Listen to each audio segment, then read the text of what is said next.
Esse é o podcast Irmandade Corintiana número 163.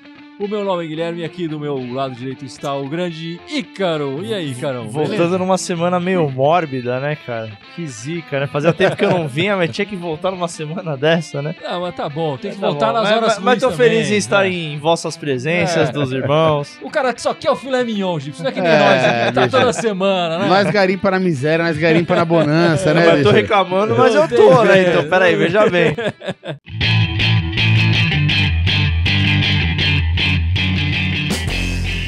Bom, meus amigos, acabou de acabar a partida Corinthians 1, Avaí 1. Quer dizer, na verdade, Avaí 1, Corinthians 1, o mando foi deles, né? E um empate ruim pro Corinthians, numa rodada interessante, que se o Corinthians tivesse conquistado os 3 pontos, né? Se aproximaria bastante da liderança, né? Nas primeiras colocações do Corinthians está. Mas eu vou deixar pra você, cara, uma pergunta. Quem poupa tem? Não deveria, mas na teoria não, né? Porque a gente comentou um pouco durante o jogo aqui e eu falei e eu sustento. Apesar do Corinthians ter jogado na quinta-feira, o próximo jogo é na quinta-feira de novo, e eu achei que pelo menos um pouco mais, aí uns 2 ou 3 titulares dava pra ter usado. Não entendi muito bem a estratégia do Carille, ainda mais pela importância do jogo, né? Porque, tudo bem, o Corinthians tem a Sul-Americana, que é mais fácil pra ganhar, teoricamente mais fácil, né? Eu digo mata-mata. Mas, cara, o brasileiro, o Corinthians tá bem, né? E hoje era um jogo importantíssimo, assim, todo mundo tinha quebrado na rodada, né? Perdido todo mundo pontos tropeçou, e né? tal. Questão do Flamengo, todo mundo tropeçou, né? Contra o Avaí, lanterna. O repórter perguntou pro Carille, né? Com os resultados da rodada e tal. O mesmo pensamento que você. O Carille falou, não, se todo mundo tivesse ganho, a gente teria que ganhar mais ainda, porque senão a distância ia aumentar. Na conta do Carille, a distância está diminuindo pro primeiro colocado. Hoje, na verdade, não. Hoje a diferença se manteve pro primeiro colocado. São 5 a diferença pontos. é que trocou, Sim, né? Tem mais gente ali na frente. Exatamente, embolou mais. Mas o que você acha, Gibson? Quem poupa tem? Não, eu acho que o Carille viajou na escalação de hoje. Tá ouvindo no rádio e eu vi o cara entrevistando na beira do campo ali. E o repórter perguntou aquela história de você já comentou 16, 17 titulares. Hoje você vai fazer mais alguma experiência? Tá fazendo mais alguma experiência? Ele, não. O Campeonato Brasileiro não é pra fazer experiência, o Campeonato Brasileiro é pra jogar. Falei, cara, desculpa. Eu olhei a escalação e falei, não, pera, isso aí não é pra jogar. O discurso tá diferente da prática. Né? Isso aí não é pra jogar, não. Porque, cara, tudo bem, eu acho que teve uma coisa no jogo de hoje. O Corinthians jogou muito mal no primeiro tempo. Os dois times jogaram muito mal. O primeiro tempo foi horroroso. Então, não teve bola, mas eu acho que uma coisa que não tava na conta, enfim, na matemática, era aquela expulsão estúpida do Michel Macedo. Né? Mas mesmo assim, né? Não, sim, mas eu digo, mas se você tá jogando com 11 e aí você substitui, porque ele imaginou que se tivesse 0x0, no segundo tempo ele vai lá, põe 3 caras, põe o Fagner, podia botar o Vital, sei lá. Ele tinha um desempenho melhor, o time pra oferecer. A expulsão do Michel Macedo quebrou um pouquinho essa estratégia de vamos, pelo menos, poupar um tempo os jogadores e depois jogar. Mas dito isso, feito esse pequeno parênteses, foi um erro, cara. Devia ter jogado Mas, cara, eu vou te falar uma coisa. Aí, eu vou fazer mais uma crítica ao Carille. Assim, eu ainda sou da opinião que ele não devia ter poupado tanto assim. Mas, já que o fez, o Corinthians devia ter o mínimo de padrão de jogo pra enfrentar o lanterna do campeonato. Sim, e ainda assim exatamente. Ganhar. O Corinthians o time tava espaçado, não tava tocando. Tem uma questão que, tudo bem, o Corinthians jogou, é muito ruim esse esquema que tá acontecendo com o Corinthians de jogar quinta à noite, ter que jogar no domingo à noite. É péssimo. Péssimo. De qualquer maneira, cara, tem que botar... É um jogo, se você jogar contra o Flamengo, por exemplo, é um jogo muito mais pesado que jogar contra o Avaí. E aí você fala, bom, aí tudo bem, você até entende, não, ele não vai aguentar, vai poupar alguém ali. Agora jogar contra o Avaí, velho, põe o time pra jogar, cara. Não tem essa. Não, foi lamentável. Não o Avaí não tinha... Bom, ainda não tem nenhuma vitória no campeonato. Sem dúvida. E na hora que tava 1x0 ali, a gente comentou aqui, perder pro Avaí seria um absurdo enorme. Era o jogo pro Corinthians ganhar, claro. Em qualquer circunstância, né? Mas aí a questão que fica agora a pressão pra classificação na quinta-feira aumentou gigantescamente, né? Aumentou claro. enormemente. Porque poupou, né? Então, teoricamente, o time tem que chegar no Maracanã lá e vir com a classificação. Eu acho que se na quinta-feira, mesmo que se for pra pênalti, enfim, se perder a classificação, se voltar desclassificado do Rio de Janeiro na Sul-Americana, vai ter perdido pontos importantes para a disputa do brasileiro na ressacada de hoje. Vai ser difícil conseguir esses pontos novamente, né? Mas o empate com o Flu jogou muito melhor do que vinha jogando antes, teve uma evolução do jogo. apresentou uma dificuldade pro Corinthians. Pode não ter feito nenhum grande jogo, mas jogou bola, né? Foi um empate. Fala, bom, tudo bem, empate, pelo menos não tomamos um gol em casa, um golzinho lá já resolve, lá fora já resolve, porque tem gol qualificado na Sul-Americana. Agora, esse empate hoje, pra mim, é derrota, bicho. Esse empate é... A justificativa foi, não vamos usar os jogadores porque tem o jogo da quinta e teve o jogo quinta passada e tá um desgaste e tal, então...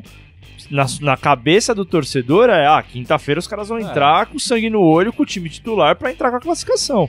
Eu acho que não vencer é perder assim, ponto precioso contra o Avaí e sair da Sul-Americana. Exatamente. Então é grave, entendeu? Então esse é o pior dos mundos. Esse é o pior do momento. E eu acho que a torcida vai pegar bastante no pé. Aliás, já tá pegando, não tá, Gibson? Metade do planeta xingando aqui o Macedo, falou que o time jogou muito mal, o Carille covarde. Cadê o Maurício Marcos brincando, aleluia. O Gibson criticando o Carille. Eu critico o Carille muito. mas é que às vezes eu acho que ele é criticado injustamente. Eu acho que o hoje tem de todo jeito de criticar ele. Na semana passada a gente tava com uma relação melhor com o Carille, né? Tava tudo tranquilo. Sim, sem dúvida. Semana, eu acho que, especialmente pelo jogo de hoje, eu acho que nem tanto com o jogo de quinta-feira contra o Fluminense, que como o Gibson falou aqui, foi um jogo bastante brigado e tudo mais. Não foi um jogo interessante pro Corinthians, acho que tiveram várias falhas, mas hoje o Corinthians, contra o Lanterna do campeonato, não produziu nada, né? Aquele primeiro tempo é esquecível. E tava quase saindo com uma derrota ali. Sim. Se não fosse a cagada do Betão lá pra levar uma expulsão. E do Marquinhos de furar no lance do gol. Exatamente. A zaga corintiana deles lá não falaram, a gente saía com uma derrota hoje. E aí ia ser pior ainda, né? A gente ia ver a distância pro líder aumentar. Muita gente comentando aqui falando que foi um péssimo jogo hoje, que o Carille escalou mal, que o Macedo não dá, blá. Mas tem uma questão aqui que tu tá falando que é o seguinte: jogar com o Ralf, aqui, que é o Maicon Primac que colocou aqui, ó lá, com Sornosa, Ramiro, Ralf é muito volante junto, é muita volância. Porque o Ramiro é quase um volante, né? O Ramiro é volante, né? Exatamente. Ele foi como meia ali, mas... Ele não foi contratado como volante. Ele foi contratado como meia. Exatamente. E tudo mais. Mas é que o perfil... Mas é que é um cara que ele não produz, dele né? é mais defensivo. Exatamente. Ele é meio Avelar, assim. Ele produz pra trás, né? Não, ele tem uma característica mais defensiva. Exatamente. E o Sornosa acaba tendo um pouco essa característica, apesar que o Sornosa tem a bola parada, né, dele, que faz a diferença. E o Ramiro nem isso pode falar, né? O Ramiro que chegou no Corinthians no começo do ano como sendo talvez a principal contratação até o momento da chegada dele, né? Tá no banco e tal, e só jogou hoje porque realmente o Carille apostou numa escalação quase que 100% reserva, né? Senão teria entrado o Vital, ou poderia ter colocado o Jadson. Claro. Mas o Jadson também tá voltando, enfim. O Ramiro tá deixando a mas o Jadson dá mais no jogo que o Ramiro ali, né? O que fica pra mim é isso. Acho que o Corinthians ganhou um ponto fora de casa e tal, num campeonato normal. Você fala, ganhar um ponto fora de casa, ganhar 3 em casa tá ok. Não, mas tendo em vista que era contra o Lanterna do campeonato. Então, isso que eu ia sem falar. Nenhuma vitória até isso que eu ia falar. Pra mim não é questão de ser num campeonato normal. Esse campeonato até ele não tá normal, tá bem bolado. Geralmente tem 2, 3 times lá na frente, já tá bem bolado. Mas quanto o Lanterna, velho, não tem essa de jogo dentro, jogo em fora. Ainda mais um time que não ganhou até agora. Tem uma crítica importante pra fazer pro Carille, que é assim... Mas ele demora muito a fazer uma substituição pra dar um sangue novo no time. O time tava muito mal desde o primeiro tempo. Cara, e ele foi deixar pra colocar o Wagner Love no lugar do Bozelli lá pros 20 e poucos minutos. Depois da expulsão. Não, depois da expulsão, a primeira veio do Fagner. Então, depois da expulsão. Só foi mas assim, o time não tava respondendo. Não. Então, o cara ele demora muito pra agir, pra reagir. No intervalo, eu já achei que ele tinha que voltar do intervalo com outros jogadores. E eu acho que aí o Macedo era um dos principais a sair. Porque a gente sabe que o lado direito do Corinthians, com o Fagner, era mais forte. Já não tinha o Pedrinho, né? Machucado e tal, o Fagner seria a saída necessária. Eu acho que em momentos bons do time, tudo bem. Eu acho que já teve momentos que o Carille leu bem o jogo. Mas assim, nessas circunstâncias de precisar vencer, era contra o Avaí, acho que faltou um pouquinho de atitude dele ali pra se posicionar antes até da expulsão. E mesmo depois da expulsão, tentar ir pra cima. É que tomou um gol e aí, 1-0 contra o Lanterna, vai com o sangue no olho, tapa na orelha, enfim, vai pra frente, né? Mas vamos falar da outra partida do Corinthians, outro empate, né? Essa semana foi uma semana de 2 pontinhos. 2 por que lama. Um empate de 0-0 contra o Fluminense na Arena Corinthians. Eu acho que o Flu tá passando por um momento conturbado. Veio pra empatar. Eles que vieram com uma característica um pouco diferente do que o treinador até então vinha fazendo, né? Eles trocaram o treinador essa semana e vieram bem fechadinhos ali e vieram sem medo de admitir. Vieram pro empate e conseguiram, né? O Corinthians contra times bem fechados, assim, tem dificuldades de criar. E esse foi mais uma partida, mais um jogo dessa mesma maneira, né? A gente criou poucas chances, acabou acertando a trave ali no lance já no final da partida com o Gustavo. E o Corinthians não conseguiu produzir, né? E aí fica pro jogo de volta a decisão. Né? A gente não conseguiu fazer o resultado que queria na Arena, né, Gibson? Mas pelo menos faz uma coisa, tipo, num campeonato que tem gol qualificado, não tomar gol em casa já é melhor do que. Não é só um empate. Né? Porque se você mete um golzinho lá, pros caras já é muito mais peso, né? É diferente a jogada. Se a gente tivesse empatado 1 a 1 aqui, eu ia estar falando, puta, foi resultado de merda. 1 a 1 ia ser pior resultado de merda, exatamente. Então, mas era um jogo pra ter feito pelo menos 1-0 também e já levar uma vantagem pro Rio, né? Eu vou falar do lado positivo e do lado negativo. Do lado positivo, eu concordo plenamente com você. E o que eu vejo de positivo é que eu acho que o Corinthians tem time pra enfrentar o Fluminense, obviamente. Do lado negativo, vou fazer mais uma crítica aqui ao Carille. Num jogo como o do Fluminense, que sim, veio pra se defender, pra jogar fechado, cara, ele tinha que ter pensado pelo menos eu acho, na minha opinião, acredito eu, que o Corinthians tem totais condições e tem mais time que o Fluminense pra ter furado o bloqueio. E o Carille não pensou em alternativas válidas ao longo do jogo pra tentar fazer isso. Dentro de casa, no momento bom de que o Corinthians estava em ascensão, então...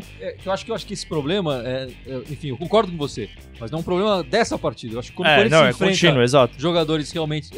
equipes bem fechadas ali atrás, com as linhas defensivas bem postadas, tem uma dificuldade enorme de produzir. Porque a criação do Corinthians tá o problema, né? Nossa defesa é mais sólida.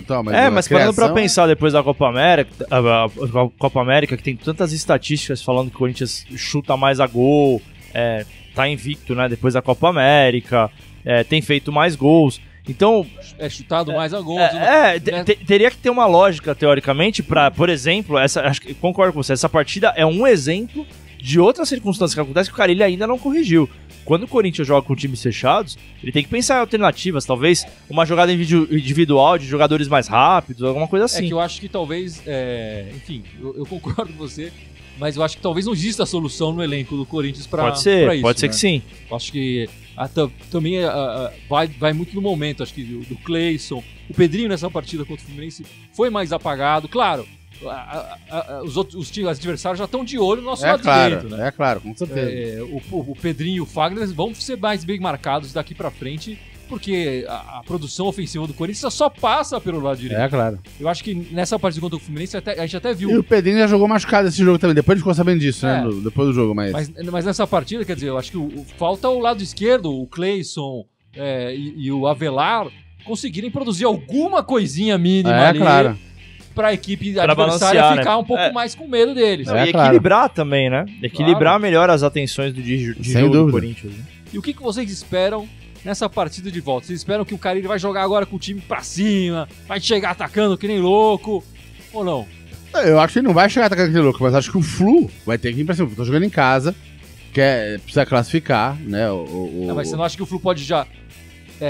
eu acho que não vai jogar pensando no pênalti. Eu acho que se fosse o Diniz, o treinador deles, talvez o pensamento fosse diferente. O Oswaldinho, macaca velha e tal, eu acho que ele pode chegando agora, ele sabe que se conseguir classificar em cima do Corinthians, o elenco vai mudar depois disso, né? O time vai crescer, o time do Fluminense cresceria depois de uma classificação em cima do Corinthians. Ele pode... meio que jogar vamos se fechar aqui e vamos levar pros pênaltis. Pelo perfil do Oswaldo de Oliveira, eu acho que o Flu não vem pra cima. Eu acho que o Fluminense vai jogar meio que pra levar pros pênaltis, alguma coisa assim, ou pra jogar por uma bola, né? Que nem o Avaí fez um gol hoje, meio que na sorte. O que eu gostaria de ver no Corinthians não é ir pra cima 100%, não é isso. Mas pelo menos adiantar um pouco mais a linha de marcação e fazer mais pressão em saída de bola, porque... O Corinthians estava fazendo isso em alguns jogos. E uma coisa que o Corinthians vinha fazendo muito bem, tinha melhorado bastante pós-Copa América, nessas 2 semanas, os 2 jogos, aliás, essa semana, caiu principalmente hoje, foi de errar passe, cara. Muito. O Corinthians vinha passando bem bola, assim, via jogadas do Corinthians que ficava ali um minuto e meio. Podia até não ser agressivo, ser um lance agudo, mas passando bola bem, triangular, fazendo tudo. Hoje não conseguia dar 2 passes na sequência. Hoje foi horrível. E, claro, rifando bola, o cara dando bicão pra frente, cabeçada pra qualquer lado. É reflexo da equipe ter a maior parte dos jogadores reserva, né? Você troca tantos jogadores assim da equipe, claro que vai sofrer um pouco nesse entrosamento e tá sofrendo demais, né? Realmente não... Eu acho que sim, mas de fato é muito de se causar estranheza, porque o Corinthians voltou da Copa América num bom ritmo, trocando bons passes, marcando em alguns jogos, marcando mais em cima, que nem eu tô falando, aumentando a linha de marcação para tentar marcar pressão, né, na saída de bola. E, cara, pelo menos nos últimos 2 ou 3 jogos a gente não viu muito disso, né? Tudo bem, o de quinta-feira foi aqui na Arena, foi outra circunstância. Eu discordo da sua avaliação dos últimos. Eu acho que hoje, contra o Avaí, realmente foi um jogo bem fraco do Corinthians, bem abaixo. Eu acho que o jogo contra o Flu é diferente. Acho que o resultado contra o Fluminense se deu muito mais pela aplicação tática do adversário do que da falta de falta técnica do Corinthians contra o Fluminense. Contra o Avaí, não. Contra o Avaí, o Corinthians tecnicamente foi... O Avaí sabe, todo mundo já sabe que é um time ruim tecnicamente. O Corinthians se nivelou por baixo ali. Claro. Jogou no mesmo nível deles e aí o empate acabou aparecendo justamente porque a gente se nivelou por baixo. Eu concordo com o que você falou. O jogo de quinta-feira do Fluminense, concordo. Acho que Acho que a expectativa que a gente criou com a saída do Diniz era mais frangalhos do Fluminense, né? E o Fluminense teve uma aplicação tática muito boa. Não, o Fluminense jogou melhor do que esperado, isso sem dúvida. Sim, mas é isso que eu tô falando. Eu acho que o Corinthians tem que ter um padrão de jogo, independente, teoricamente, do adversário. Sem dúvida. Cara, seja frangalho ou não, e seja o Avaí, por exemplo, estando na zona de rebaixamento, vindo com sangue no dente, sangue no olho ou não, o Corinthians tinha que ter agido, mas né? são dois campeonatos completamente diferentes. Você pega a Copa do Brasil, a gente empatou aqui 0x0. Se a gente faz um golzinho lá no... Olha, não precisa nem fazer gol, você vai pros pênaltis, a gente passa, classificou, né? Chegou no objetivo. O Campeonato Brasileiro, cara, é ponto corrido. Esses pontos aqui valem tanto 3 pontos quando jogar contra o Palmeiras, quando jogar contra o São Paulo, quando jogar contra o Flamengo, contra o Santos. Faltou um pouco de feeling da situação de hoje. Exatamente. Acho que é isso que deixa todo mundo mais irritado ainda. Além do resultado ruim contra um time ruim, faltou a jogada de bicho. Hoje é pra ganhar 3 pontos, velho. Mas eu quero falar de coisa boa, vamos falar de coisa legal, coisa boa. Eu acho que tem muita gente aqui nos nossos comentários falando mal do Michel Macedo e do Ramiro e tal, e com razão. Eu acho que se teve um jogador que jogou sério hoje foi o Jesus. Ele acabou marcando um gol que depois foi anulado pelo VAR, eu acho que foi justamente anulado pelo VAR, porque na jogada o Gil estava impedido ali, ele participou do lance. Mas eu acho que ele jogou a sério, foi um volante que não ficou enrolando nos passes, ele tentou várias vezes chegar na frente e acabou sendo eleito o craque da partida. Eu acho que tá aparecendo um jogador interessante pro Corinthians, até o Urso, que vem tendo seus altos e baixos, né? Pode sofrer uma pressão aí e de repente o Jesus ser titular em algumas rodadas. Já tava sofrendo, né? Algumas rodadas atrás rolou um pouco disso. Ele jogou bem mais uma partida ou outra. Compensou, né? Mas vamos aguardar aí. É interessante esse surgimento desse jogador aí do Jesus, não é aí, caramba? Quando ele veio, comentaram muito que ele poderia vir a ser o novo Paulinho. Isso aí é um lixo, né? Quando começam essas comparações é horrível, né? Mas o perfil dele é um perfil que hoje tem um pouco de falta, assim, no Corinthians, porque ele é um cara que já passou pelo Santos, acho que jogou na Coreia, se não me engano, e hoje parece estar chegando ao seu auge, digamos assim, de carreira, porque todas as vezes que ele entrou, ele demonstrou seriedade em campo, né? Você vê que não é um cara muito desligado, ele entra dentro da proposta de jogo do Corinthians. As primeiras vezes que ele entrou, eu achei ele meio afobado. Hoje já não. Sim. Não, então, mas prefiro pecar por excesso, que o cara peque por excesso do que por omissão, né? E eu acho até que, assim, se ele vier a ganhar a posição do Júnior Urso, enfim, eu acho que vai ser mais por conta dessa questão de excesso do que de omissão, porque o Júnior Urso, nas vezes que ele jogou mal, foi por omissão, foi por ele não chegar, talvez, à frente, porque a posição do segundo volante ali, não é tão segundo volante, é mais meio campo, é um pouco isso, né? O negócio do elemento surpresa, do voltar pra marcar, mas chegar no ataque também. E o Júnior Urso, em alguns momentos, ele tava sendo criticado por isso, né? Porque ele tava meio omisso ali, né? Você não via muito a participação dele. E é isso, assim, o Matheus Jesus, mesmo que nas primeiras partidas tenha sido afobado, você via o cara participando do jogo, de alguma forma ele tava participando, né? Pensando pra frente aqui, pesquei um comentário aqui no meio, quem mandou foi o Rodrigo Garcia, salve, Rodrigo. Ele falou que, na opinião de vocês, qual a expectativa do nosso Corinthians para a temporada 2020? Quantas contratações vai precisar? Caramba, mano, ele já tá pensando no ano que vem. É meio difícil. Calma, mano. Acho que ainda falta mas dá pra fazer um exercício rápido, assim, de pensar onde tá a carência do negócio. A gente, obviamente, lado esquerdo precisa resolver. Eu paro do pensamento, a zaga tá sólida ali. A gente precisa de um reserva pro Fagner, urgente, né? E precisa de um titular, pelo menos, pra lateral esquerda, porque o Avelar não dá, cara. O Avelar é quase um zagueiro que fica no lado do campo ali. Eu acho que falta, por exemplo, um lateral direito em opção ao Fagner. Lateral esquerda, o Carlos, por exemplo, ele é um garoto promissor e tal, mas você precisa ter um peso ali. Exatamente. E o Avelar já foi um pouco a fase dele já, né? Pra mim, de goleiros, zagueiros e volante, a gente tá mais do que bem servido ali, né? Na minha conta rápida, a gente precisa de pelo menos um lateral esquerdo titular e pelo menos 2 caras aí na frente da armação. Essa semana também aconteceu a convocação do Sornosa, né? Ele foi convocado para a seleção equatoriana, é isso? E ele não vai jogar o jogo contra o Ceará. Mas pelas reações do pessoal aqui nos comentários... É um reforço. No dia que rolou esse anúncio, eu lembro que eu fui lá ver os comentários, todo mundo, obrigado, Equador, obrigado. O Sornosa, ele é aquele meia, cara, acho que a gente conversou algumas vezes sobre isso. Ele é aquele meia que, assim, tem um jogo específico que de repente ele faz um passe que você fala, nossa, esse cara é um belo meia. Mas aí passa 6 jogos que você fala, puta, que raiva desse cara. Exatamente. Eu lembro, por exemplo, na final do Paulista, que ele deu aquele passe pro Wagner Love e tal, eu falei, puta, agora o Sornosa vai ganhar força com esse passe aí. É o cara que você fica sempre achando que agora ele vai engatar uma sequência. Ele não engata. Ele faz um jogo bom assim, e joga 2, 3 mal. A ressalva que eu faço, assim, a torcida, claro, tá comemorando essa convocação do Sornosa, mas não é o caso do Carille, né? O Carille que sempre elogiou o Sornosa. E eu acho que ele não espera isso que nós, torcedores, estamos esperando do Sornosa. Ele acha que o Sornosa tá entregando muito bem o que ele pede para o Sornosa.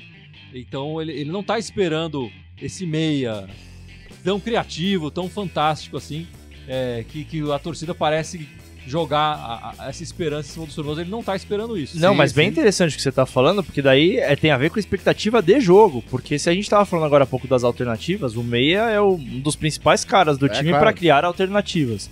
Se ele não tem essa expectativa em cima do Sornosa, é grave, porque só contar, por exemplo, com o talento do Pedrinho na ponta, Matheus Vital, por exemplo, às vezes entrando e dando lampejo e tal. É grave se a gente tivesse um meia comendo a bola e ele colocando na reserva. Mas o que eu queria dizer assim, se o Sornosa é o cara da alternativa... Eu também acho que o Sornosa poderia apresentar mais opções ofensivas, mas ele não é esse jogador. Desde que ele não foi assim em nenhuma das outras equipes. Acho que essa é diferente, por exemplo, do Ramiro. O Ramiro, a gente tem uma expectativa com ele que realmente que ele poderia produzir um pouco mais pela direita. Ele vinha jogando de titular do Grêmio, sendo um jogador importante. Eu lembro que teve um Footstats, o pessoal falando de cruzamentos certos, cruzamentos que renderam gols e tal, e ele tava lá no topo da lista, né? No Corinthians ele não conseguiu fazer nada disso. Então acho que o Ramiro é uma decepção nesse sentido. O Sornosa não. O Sornosa, eu acho que a expectativa da torcida é muito maior do que a expectativa da comissão técnica sobre ele. E eu acho que foi o Fábio que trouxe aqui num podcast anterior um comentário do Ricardinho, né? O Sornosa, ele não é um meia criativo. Ele é um meia de distribuição de bolas apenas. Então ele às vezes vai acertar um passe desses, como ele acertou na final, ainda bem, né? Mas a maioria dos passes que ele vai dar vai ser um passe curto e rápido para algum outro jogador, que esse jogador vai ser o jogador que vai tentar o drible, vai tentar a criação e tal. Faz sentido, acho que tem argumento, tem coerência, mas de novo... Agora assim, dentro do esquema de jogo é um perigo também, a gente tem um cara desse. Agora, nessa partida contra o Ceará, a gente já vai estar sem o Fagner, sem o Pedrinho e agora sem o Sornosa. O pessoal também tá falando mal do Ramiro, quer dizer, de repente ele vai entrar aqui porque não vai ter outra opção ali. Fica a questão do ponto de interrogação do Regis, né? Ele foi contratado... Exatamente, e cadê o cara? Nessa semana os caras estavam até falando de cogitando dele sair, talvez ele seja emprestado, né? E tudo mais, mas e aí? Contrataram esse cara pra quê então? Né? Exatamente. O cara ele queria ele, levou ele para a Arábia, trouxe ele pro Corinthians, e aí? Por que ele não tá jogando, né? Foi uma contratação errada, tão errada assim, desse cara? Parece que foi, né? E a gente, eu confesso pra vocês que eu não tenho nenhuma opinião formada sobre o Regis. Eu não faço a menor ideia de como esse cara joga e tal, e aí vem dentro disso que você tá falando, mais um combo aí. A galera, não quero que vocês pensem que a gente tá queimando o Carille, não é isso, mas parando pra analisar, foi uma opção do Carille trazer o cara. E em defesa a ele, falando que conhecia ele e tal. Então, porra, é meio inexplicável, assim, não botar pelo menos o cara pra jogar, pra tentar entender como ele pode funcionar no esquema. Ele ganhou mais minutos naqueles amistosos justamente porque ele não conseguia colocar os titulares que ele queria colocar. Ele falava claro. isso. E daí a gente não pode deixar passar que essa semana as meninas, não foi, no Gibson? As meninas... Bicho, meteram um recorde mundial ali E já aumentaram. Já meteram o recorde. Aumentou e... Ela já tinha no fim de semana passado igualado o recorde com 27 vitórias. Consecutivas. Né, consecutivas. Aí no meio da semana, ganharam de novo 28, isolaram o recorde. E hoje... Não, foi ontem. Foi ontem o jogo. Meteram mais uma outra vitória, 3-1 também. E, bicho, de virada. Aumentaram de virada. E aumentaram pra 28 vitórias na... Cara, e essa semana... 29, aliás. 29. Essa semana rolou a convocação, 3 corintianas, né? Teriam sido 4, mas a Mônica acabou de sair do Corinthians também. Então, enfim, o Corinthians feminino é sem palavras, né, cara? Já pelo menos umas 3 ou 4 temporadas. Tá passando o trator. E essa vitória de ontem ainda garantiu já a vaga na semifinal do Paulista também. Não, as meninas estão fazendo uma campanha espetacular. O trabalho delas tá mais do que parabéns. Quer dizer, 29 agora, vitórias seguidas. É impressionante. É fantástico, assim. Aqui, meu pai tá comentando aqui. Meu pai tá online com a gente. Alberto, falando aí, Gilberto, perdão. Falando lá que quando está com grave problema de caixa, Andrés vai vender jogadores pra saldar dívida. Vai mesmo, ele já falou que precisa vender jogador. Falou, né, sobre isso. Ele já falou sobre o assunto. A questão... No planejamento financeiro já tem lá. Sim, a questão pra mim é que vai vender, a gente já sabia, isso é uma coisa que vem dos últimos anos. Só não pode rolar desmanche. De vender 6, aí ferrou. Se vai vender 1 ou 2 jogadores... Não vendeu o Pedrinho, pelo menos agora não vendeu o Pedrinho. Mas é difícil segurar. Mas se vender 1 ou 2 jogadores aí pra fazer o caixa, menos mal. Porque chega no fim do ano, no começo do ano entra mais gente, vai repondo. Não pode sair tantos jogadores, especialmente do time exatamente, titular, né? Exatamente. Agora, sai 1 ou 2, faz parte do jogo, quando você tá precisando de grana, e vai fazer isso mesmo. Não tem jeito. Enfim, a gente já falou bastante do próximo jogo do Corinthians, que vai ser contra o Fluminense da Sul-Americana, na quinta-feira.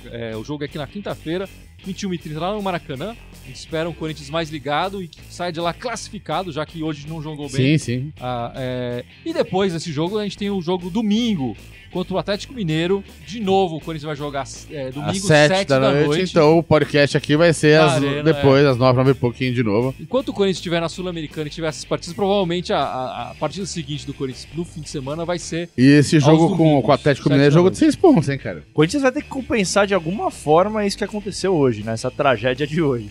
E que seja na próxima rodada, cara. Sim. Porque jogo em casa, provavelmente arena lotada, vai vindo essa decisão da Sul-Americana. Então, cara, acaba criando-se uma pressão nesses jogos de casa pra garantir os 3 pontos, mediante essas coisas que acontecem. Mas às vezes o time chega pesado, porque quinta-feira foi um jogo muito pesado no Rio, o time chega pesadão domingo. Exatamente. Então mas aí pode ser que na semana que vem você falou, ainda bem que poupamos contra o Avaí, porque a gente chegou inteirão contra o Atlético, não? Pra mim, hoje era pra jogar a Vera já, não só contra o Atlético, mas com o Atlético em casa, mais ainda, pelo amor de Deus. Eu até acho que o jogo de hoje era um jogo interessante pra gente tirar um ou outro jogador. Não tantos assim como ele tirou. Trocar o 2, vai. Cara, ele jogou com 3 titulares. Não dá, 3 titulares não dá. Botar 8 reservas é dureza.